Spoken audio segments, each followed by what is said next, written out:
안녕하십니까. 네, 최종인 원장입니다. 11장 화력발전 시작하겠습니다. 일단 화력발전은 우리가 전기의 힘으로 터빈을 돌리는 겁니다. 그래서 화력발전은 다른 말로 기력발전이라고 합니다. 전기라고 해서 기력발전, 화력발전, 원자력발전도 이렇게 비슷하지만은 우리가 일반적 기력발전이라고 하는 것은 화력발전만 얘기하고요. 잘 아시다시피 화력발전은 우리가 뭐 석탄은 우리가 미분탄을 얘기합니다. 석탄, 미분탄, 그 다음에 석유, 이건 중류고요. 그 다음에 가스 등을 이용해서 발전을 하는 것이죠. 그래서 화력발전도 우리가 수력발전에서 제가 말씀드렸던 것처럼 이 동영상, 정규반 동영상을 이론 강의는 한 번 정도 보시고요. 나머지는 문제풀이로서 정리를 해주시면 좋겠습니다. 일단 화력발전의 개요인데요. 요것은 그래도 좀 기억을 해주시면 좋겠습니다. 보세요. 지금 교재에 화력발전의 구성이라고 있습니다. 화력발전 구성이라고 해서 이것은 반드시 기억을 해주셔야 돼요. 발전의 구성해서 보세요. 이렇게 지금 먼저 시작이 어디서 하냐면 급수를 공급해야 돼요. 급수 펌프라고 있습니다. 급수 펌프. 물을 공급해야 되죠. 물을 어디에 공급하냐면 여기에 이렇게 이게 뭐냐면 보일러입니다.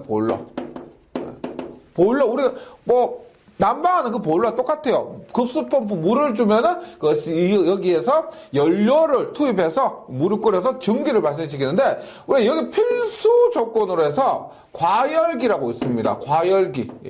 과열기라고 해서 그러니까 물이 들어가지만 보일러에서 나오는 것은 전기가 나옵니다. 그 전기를 더 뜨겁게 그러니까 여기에서 나온 전기가 물을 포함했다든지 이런 스포화 전기 혹은 건조화 포화 전기는 우리가 발전을 위한 이상적인 전기는 아닙니다.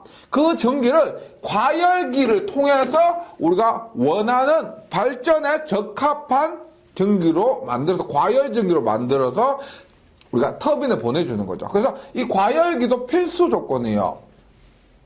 그 다음에 여기에서 어떻게 된다? 전기를 이것이 터빈이에요. 터빈으로 보내주고 이것이 발전기입니다. 발전기, 동기발전기요.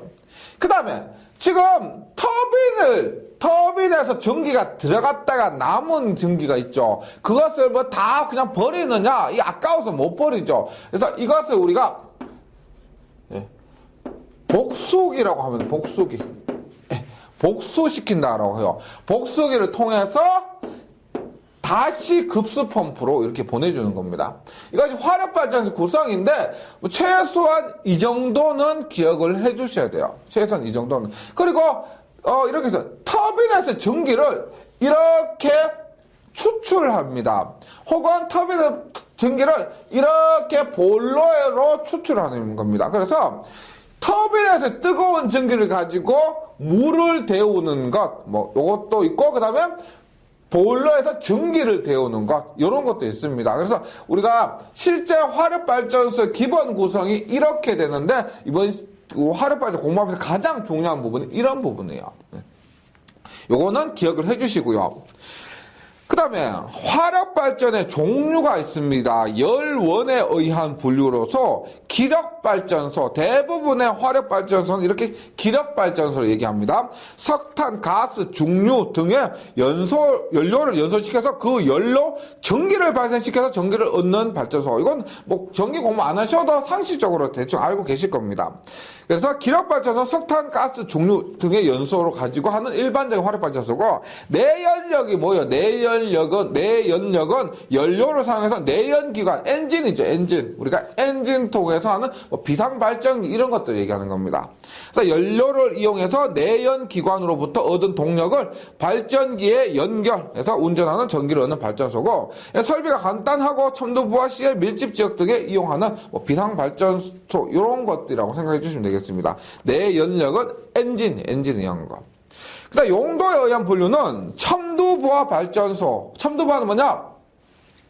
말 그대로 첨두부하시입니다. 첨두부하 피크일 때만 가동하는 발전기라는 겁니다. 우리가 수력발전에서 양수발전 같은 그런 스타일이에요. 그다음 우리가 일반적 기저부하가 있습니다. 최저로 이 정도 발전하는 것이 있는데 거기에다 첨두 피크로 필요할 때만 가동하는 발전소를 이 첨두부하 발전소라고 합니다.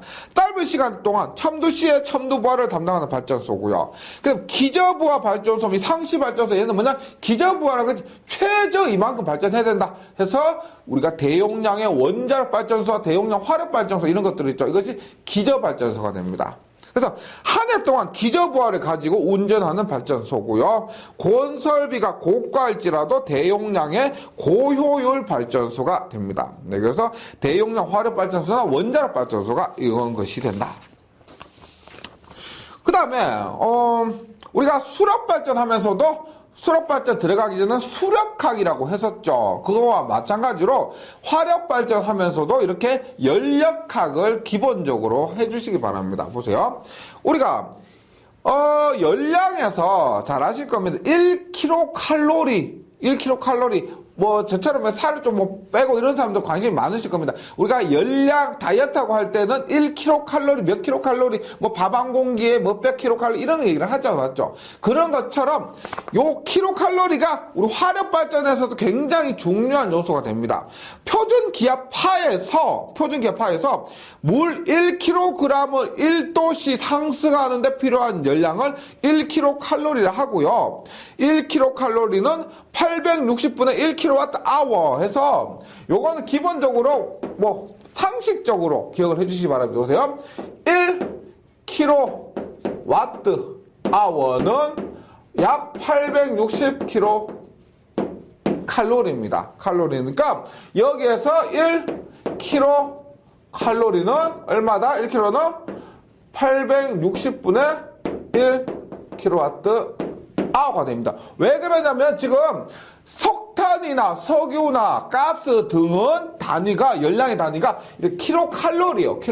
이런 킬로칼로리인데 우리가 궁극적 화력 발전을 통해서 만들고자 하는 것은 뭐다? 전기죠. 즉 킬로와트-아워의 전력량입니다. 전력량이에요. 그래서 이 화력 발전소에서 무엇보다 이 연령과 전력량의 변화가 기본이 되기 때문에 이 단위 변화는 꼭 좀 기억해 주시기 바라고요. 그 다음에 우리 1BTU라는 게 있습니다. 1BTU는 0.252 kcal가 됩니다. 이 BTU라는 것은 우리가 BTU의 B가 뭐냐면 브리티시에서 영국 단위입니다. 영국에서 1BTU는 영국에서 우리가 킬로그램 대신에 파운드를 써요. 파운드. 그래서 1파운드의 그 물을 1화씨 있죠. 화씨. 도 F 우리가 쓴 거 있죠. 우리가 일반적으로 도씨가 아니고 도 F 있죠. 그래서 1BTU라는 것은 1파운드의 물을 1화씨 올리는 것을 우리가 1BTU다 이렇게 얘기를 합니다. 예, 요것도 기억을 해주시고요. 1BTU가 0.252kcal다. 요거 기본적으로. 그 다음에 기체 일반 특성이 있습니다. 기체 일반 특성인데 일단 증발열, 잠열이라 하는 것은 액체를 증발시키는 데 필요한 열량입니다. 이거는 그냥 기억해 주시고요. 그 다음에 1기압 100도씨에서의 증발량이 얼마냐면 킬로그램당 539kcal요. 그래서 요 수치 정도는요. 1기압이고 100도씨에서 증발량은 539, 539. 예. 1기압 100도씨에서 증발량이요. 그 다음에 포화 증기가 있는데 요거를 잘 보세요. 우리가 보세요. 포화 증기가 있습니다. 포화 증기는 일단 습포화 증기. 자 보세요. 포화 증기 뭐가 되어 있냐면 일정한 압력 하에서 물이 증발하기 시작한 온도에서 발생하는 증기. 즉 우리가 라면 물을 끓여요. 라면 물을 끓이면 올려. 그러면 어떻게 물이 서서히 증기가 발생하죠. 이런 것들을 얘기합니다. 그런데 이런 보세요. 라면 물이 끓는데 그때 제가 손을 딱 갖다 대요. 손을 딱 갖다 대면 손이 축축하죠. 맞죠? 이런 것들을 우리가 습포 스포화 증기라고 합니다. 물기를 먹으면 증기, 물기를 먹으면 증기. 그래서 스포화 증기는 수분이 포함되어 있는 증기를 얘기해요. 근데 여기에서 더 가열을 하면은 우리가 이 증기를 못 빠져나가게 해놓고 더 가열을 합니다. 그러면 물기가 빠진 건조 포화 증기가 됩니다. 그래서 수분이 없는 완전한 증기예요. 수분이 없는 완전한 증기. 근데 여기에서 더 가열을 하잖아요. 그러면은 뭐가 되냐면 과열 증기가 됩니다.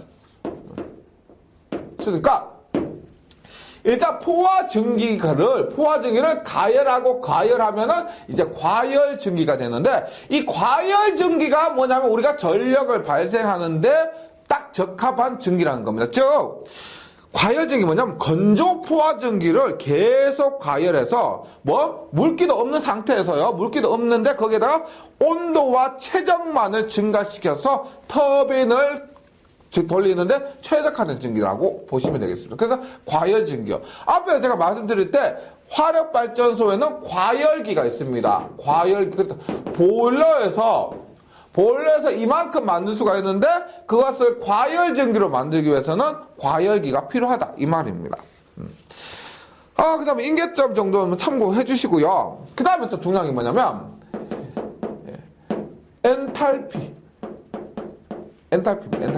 엔탈피는 뭐냐면 열량입니다. 열량. 그냥 아시죠? 킬로칼로리 단위의 열량이에요. 근데 단위 무게에 물이나 증기가 보유하고 있는 전체 열량입니다. 열량. 그래서 엔탈피는 그냥 열량이라 생각해 주시고요. 단위가 킬로칼로리입니다. 엔탈피. 근데 엔트로피가 있습니다. 엔트로피. 우리가 이게 엔트로피는 실제 전기에서보다는 기계나 이런 쪽에서 엔트로피 얘기를 하는데요. 얘는 정의가 이렇게 됩니다. DS는 엔트로피의 변화분은 보세요. 온도분의 Q2-Q1입니다. 즉 절대 온도분의 Q2 열량의 변화라는 겁니다. 열량의 변화. 그래서 요것이 미소 엔트로피니까 전체 엔트로피는 어떻게 되나? 전체 엔트로피는 S는 얘를 총 적분을 하는 거죠. 그래서 교재에 있는 거 이겁니다. 뭐다? T분의 Q 변화요. 그래서 단위가 시험에 나올지 모르겠는데 킬로칼로리 퍼 킬로그램 K가 됩니다. 그래서 우리가 엔트로피는 일단은 중요한 게 이거예요. 온도분의 열량의 변화라는 겁니다. 온도분의 열량의 변화. 그래서 보세요. S는 T분의 Q 이런 꼴이기 때문에 열량 Q는 TS가 됩니다. TS. 이것이 열량은 온도 곱하기 엔트로피가 되는 거예요. 온도 곱하기 엔트로피. 그래서 지금 엔탈피는 열량, 엔트로피는 온도분의 열량의 변화 이거라고 했는데요. 우리가 4번에 보시면 증기선도가 있습니다. 증기선도에 보세요. T가 T가 템퍼러처에서 온도입니다. 온도 맞죠? 그래서 자주 쓰는 것이 우리가 TS 선도. 이게 뭐예요? TS 선도가 뭐다? 온도와 엔트로피 선도가 됩니다. 온도와 엔트로피 선도고, 그 다음에 IS 선도. 뭐다? 엔탈피와 엔트로피 선도가 되는 겁니다. 엔탈피와 엔트로피 선도. 그런데 여기서 TS 선도, 얘를 우리가 화력 발전에서 많이 쓰는데요. 절대 온도 T를 세로축을 하고, 요것이 T요. 온도 세로축이고, 가로축이 S가 가로축의 엔트로피가 됩니다. 이렇게 되는데, 이 선도의 면적이 열량입니다. 이 선도가 만약 이렇게 되었다고 하면은, 이 선도의 면적이 열량이 되는 겁니다. 왜 그러냐면, 앞에서 제가 얘기를 할 때, Q는 TS라고 했죠. 세로 곱하기 가로, 이것이 열량이 되는 겁니다. 열량이요. 그 다음에 IS 선도는 엔탈피 I를 세로축, 엔트로피 S를 가로축으로 하는 선도인데요. 요것은 많이 나온 건 아니고, 일단 TS 선도, 이것이 우리가 굉장히 중요한 겁니다. 그러면, 다음 페이지 가서요. 화력 화력발전소에 열 사이클이라고 있습니다. 화력발전소의 열 사이클 보세요. 지금 화력발전소 사이클 보시면 이런 거 열 사이클은 종류가요. 보세요. 일단 카르노 사이클이요.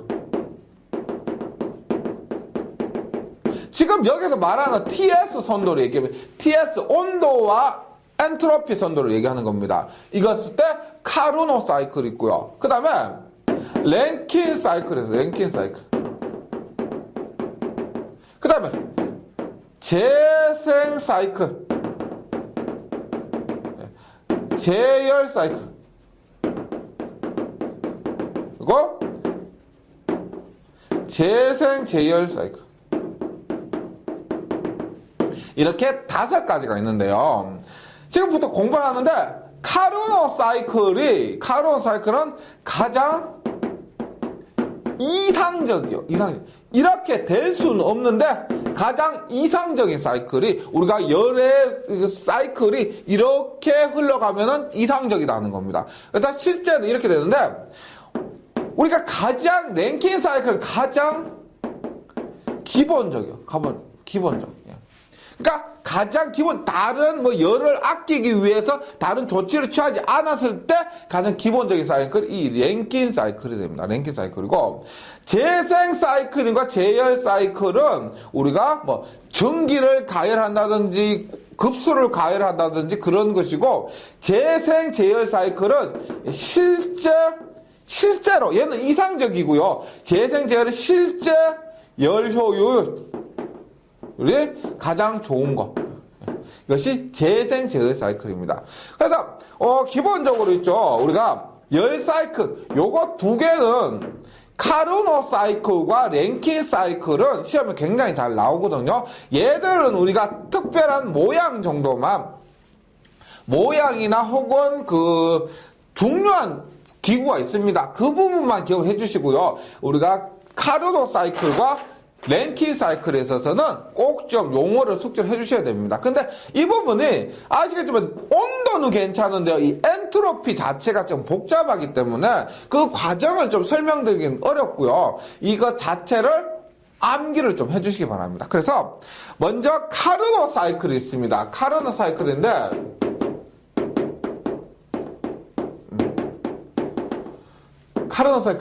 지금 보시면 지금 TS 선도요. TS 선도고요. 이렇게 되어 있습니다. 여기가 온도, 템퍼러처 온도, 여기가 엔트로피요. 그리고 카르노산 이상적이 이렇게 되어 있습니다. 이렇게 되어 있습니다. 보세요. 여기에서 보세요. 이렇게 됩니다. 요 부분은 우리가 단열 압축이다. 이렇게 얘기합니다. 단열 압축이다. 그리고 이 부분은 우리가 제가 처음에 그려뒀던 것 중에서 어디냐면 급수 펌프 부분에서요. 네. 그래서 단열 압축입니다. 단열 압축이고, 그다음 여기 등원 팽창이요. 팽창. 이것이 보일러에서요. 보일러. 제가 큰 것이 뭐가 있었냐면은 급수 펌프, 보일러, 터빈, 복수기 4개 정도가 있었습니다. 과열기는 보일러에 포함된다고 보고요. 그랬을 때 요 부분이 윗부분이 등온 팽창이요. 등온 팽창. 그 다음에 여기가 단열 팽창이요. 단열 팽창. 여기 어디냐면 터빈에서. 네. 그 다음에 여기 뭐냐? 단압 등팽. 예, 그 다음에 단팽이에요. 단팽. 그 다음에 여기 뭐냐면 등압이에요. 등압. 예, 여기는 등온 압축. 지금 교재에 있으니까요. 이렇게 해주시는데 물론 여기는 복수기입니다. 복수기인데 요거는 좀 외워주시기 바랍니다. 보세요. 단압. 그러니까 순서가 펌프부터 이렇게 시작하는 거야. 펌프, 보일러, 그 다음에 터빈, 복수기 이렇게 되는데 펌프가 단압입니다. 그 다음에 등팽, 단팽, 등압 이렇게 되는 거예요. 예, 다시 단압, 등팽, 단팽, 등압 이렇게 되는 거. 이렇게 해서 카르노 사이클을 좀 외워주시면 좋겠습니다. 카르노 사이클요. 그다음에 두 번째 보세요. 랭킨 사이클이 있는데 요거는 제가 옮겨서 말씀드릴게요. 랭킨 사이클은 조금 더 복잡해집니다. 조금 더 복잡해지는데 보세요. 보세요. 두 번째 랭킨 사이클이요. 근데 이 부분은 통째로 외우기가 어려우시면은 제가 말씀드린 것처럼 문제 있죠. 문제를 해보시면 문제 풀다 보면 이런 부분이 나옵니다. 그래서 그 문제만 외우고 넘어가시든가 아니면 지금 여기서 외우고 넘어가시든가 하시면 좋은데요. 부담이 되시면 문제를 보고 넘어가시면 됩니다. 예. 자, 랭킹 사이클은 똑같이 이렇게 돼요. 예? 똑같이 지금 TS 선도입니다. TS 선도인데 실제 랭킹 사이클 조금 복잡해요. 이렇게 됩니다. 보세요.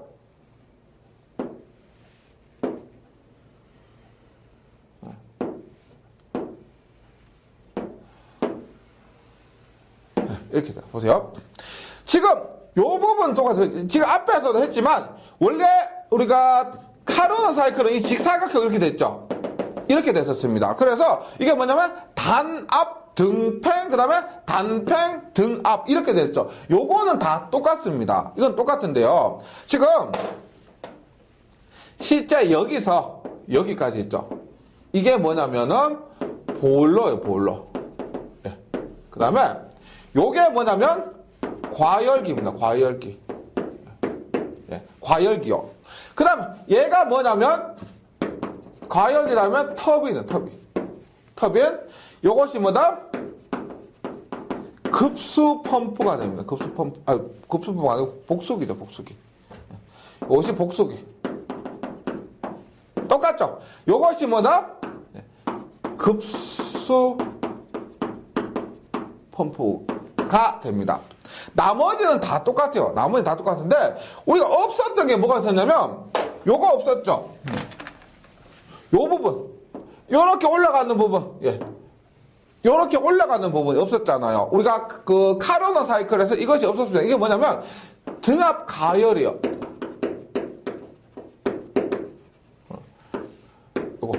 그러니까 요 부분하고 파란색 요 부분하고 올라가는 거 요 부분이 등압 가열입니다. 즉 이 부분은 우리가 볼러에서 등압 가열이고 이 부분은 우리가 과열기에서 등압 가열이 됩니다. 이렇게 되는 거예요. 그 다음에 보세요. 랭킹 사이클 우리가 일반적인 가장 기본적인 사이클이라는 겁니다. 여기에서 보세요. 이렇게 있습니다. 지금 전체 면적이 있어요. 제가 이렇게 전체 면적 이렇게 이 면적 있죠. 이 면적이 뭐냐면 이 밑에까지 해서요. 전체 면적 지금 그림상에서 1, 2, 3 요게 뭐냐면 A451B 있죠. A451B 이것이 요만큼이 뭐냐면 볼러에서 가해준 전체 열량이요. 이만큼이요. 전체 열량이고 그리고 요 부분 이 부분이 뭐냐면 발생하는 일에 상당한 그러니까 일하는 양이에요. 실제 일하는 양. 볼러에서 가한 양이고 요 빨간색 부분이 실제 일을 한 양입니다. 그럼 나머지 요 부분은 뭘까? 요 부분은 우리가 복수기에서 버리는 열량입니다. 버릴 수밖에 없는 열량이고. 그래서 전체가 가해준 열량이고요. 요만큼 지금 그림상에서 교재에 있는 그림상에서 요 윗부분이 있죠. 이것이 일한 열량이고 밑에 있는 것이 버린 겁니다. 그래서 요것도 조금 기억을 해주시고요. 다시 말씀드리지만 뭐 이원 부분, 뭐 등원 팽창, 뭐 단열 팽창 이런 것도 용어도 좀 기억을 해주시고요. 그래서 요 부분이 조금 외우기가 어렵습니다. 왜냐면 이거 뭐 연력학 같은 그런 전기에서 잘 취급하지 않는 부분이라서 이거 엔트로피 이런 부분 좀 외우기가 어려우실 건데요. 뭐 말씀드리지만은 어렵다 그러면 문제풀이 하면서 넘어가 주시고, 예, 뭐 가능하시다면은 어떤 부분을 물을 수 있을지 모르니까요, 외워 주시면 좋겠습니다. 그래서 이것이 가장 기본적인 사이클인 랭킨 사이클입니다. 그리고 세 번째, 재생 사이클. 재생 사이클 보세요. 얘는 우리가 재생 사이클은 뭐가 있냐면 급수 가열기가 있습니다. 급수 가열기요. 뭐냐면 앞에 제가 이렇게 보일러 했고요. 터빈 했고요. 이렇게 했고 여기에 급수 펌프가 이렇게 있는데 전기에서 이 터빈에서 이 전기를 추출해서 뭐 이렇게 추출을 합니다. 추출해서 급수를 우리가 보세요. 찬물을 보일러에 보내는 것보다는 따뜻한 물을 보일러에 보내는 것이 보일러 입장에서는 어떻게 우리가 보세요. 라면 끓인다고 생각했을 때 수돗물 받아서 찬물을 끓이는 것보다 정수기면 뜨뜻한 물 불어서 그거 하는 것이 가스가 더 절약되잖아, 맞죠? 그런 것처럼 요것을 우리가 급수 가열기라고 합니다. 급수 가열기 혹은 가열기라고 해요. 그래서 이 급수 가열기 혹은 가열기를 사용하면은 우리가 열 효율이 향상이 된다는 겁니다. 그래서 재생 사이클은 다른 것 없어요. 보세요. 터빈의 중도에서 전기의 일부분을 추출해서 보일러를 급수를 가열함으로써 복수기에서 열 손실, 복수기 여기에서 열을 많이 뺏기는데 이것의 열 손실을 회수하는 사이클이 이것이 재생 사이클입니다. 그래서 중요한 것은 재생 사이클에서는 급수 가열기가 있다는 겁니다. 급수 가열기가 있다. 요거고. 그 다음에 네 번째가 뭐냐면 제열 사이클이에요. 제열 사이클은 뭐냐? 얘는 똑같이 이렇게 보일러가 이렇게 있고요. 급수펌프 이렇게 있고, 이렇게 있고, 복수기가 이렇게 있는데, 전기를 가지고요. 이 뜨거운 전기를 가지고 보일러에 보내주는 겁니다. 보일러에. 그래서 보일러에서도 어떻게? 뜨거운 전기가, 얘가 더 뜨겁죠. 여기에 뜨거운 전기를 보일러에 보내줌으로 인해서 여기서 전기를 가열하는 겁니다. 그래서 여기 제열 사이클에는 뭐가 있어요? 뭐가 있다? 여기는 제열기가 있으면 제열기가 있다고 해서 얘는 제열 사이클이에요. 그래서 다른 것보다 보일러에 제열기가 있다는 겁니다. 제열기가 있다. 그래서 제열 사이클을 한번 봅니다. 제열 사이클이라는 것은 터빈에서 팽창된 전기가 포화 상태에 가까워졌을 때 이 전기를 모두 보일러로 되돌려보내 전기를 가열하는 방식입니다. 그것을 제열기가 하고요. 그래서 터빈 날개 부식 방지 및 열 효율을 향상시키는 것입니다. 네, 이렇게 되고, 그러니까 재생 사이클은 우리가 TS 선도상에서 이렇게 옆에가 이렇게 몇 번 왔다 갔는데 제열 사이클은 위로 이렇게 하죠. 이것이 제열 사이클입니다. 그러면 마지막에 있는 제열 사이클은 뭐냐? 예. 제열 사이클은 뭐다? 얘는 급수 가열기와 제열기가 모두 있는 거죠. 그래서 급수 가열기가 제열기가 모두 있어서 열 효율이 굉장히 높은 것이 재생 제열입니다. 봅니다. 재생 사이클과 제열 사이클을 겸용해서 전 사이클의 효율을 향상시킨 사이클로서 고온고압의 대용량 발전소에 사용이 됩니다. 고온고압의 대용량 발전소요. 그래서 요것이 재생 제열 그림을 보시면 급수 가열기도 있고 제열기도 있다 그러면 재생 제열 사이클이다 이렇게 찾을 수 있으니까요. 이거 사이클의 종류는 정말 어려운 게 없습니다. 예, 급수 가열기가 있다, 제열기가 있다, 혹은 둘 다 있다 가지고 어떤 사이클인지 충분히 찾을 수가 있습니다. 그 다음에 요거 중요한데요. 예, 열 사이클, 효율.